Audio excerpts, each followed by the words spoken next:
Jo waliwo akakiiko akabakugu omukyala Fina Mugerwa Masanyalaze yayisa akakiiko ako ne batula mu meeting eyo nga bamaze okutuula waliwo resolution gye bayise.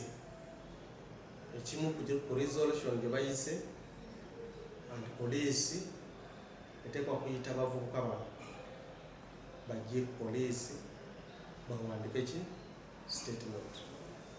Ati resolution eyo leero twakagifuna tuli mu kubikolako, tumanyi oba next year tujja bayita next year simanyi, naye twakagifuna leero tuli kubikolako.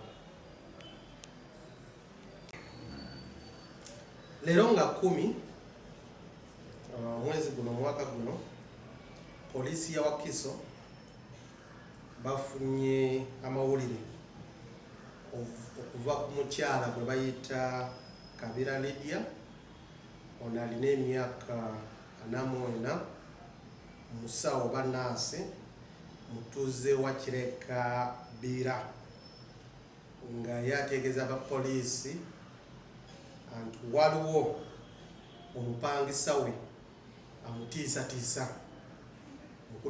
Kumutiisa okwo yatidde n'addukira poliisi. Ye mukyala Lydia yatutegeezezza nti eyamutiisiza oba omusibe ba suspect ye Iduli Ronald alina emyaka 5, pleader oba lawyer, abadde apangisa ennyumba ze kati ziweze emyaka 3 ng'ali mupangisa we, naye juzi yalemererwa okusasula rent eza myezi gize 10, myezi 10 nga tasasula rent, nga bamubanja myezi 10, baleeta nabakukola ki okusasula landlady we nga atandika okumubuuza n'atandika okukyukakyuka, atandika okuyambala uniform, biri bya lawyer nabiteeka bbaali, n'atandika okumutiisatiisa ne uniform gy'ayambala. Kati okumutiisatiisa okwo landlady naye n'atya, n'atuukirira aba LOCs ne balemererwa, ye ng'agenda mu maaso okumutiisatiisa ki landlady.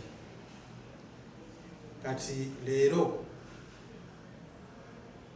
poliisi n'abamagye ngeri bafunye amawulire nti waliwo omumu w'amagye atutiisatiisa mu kitundu, ne bagenda ne bakola ekikwekweto.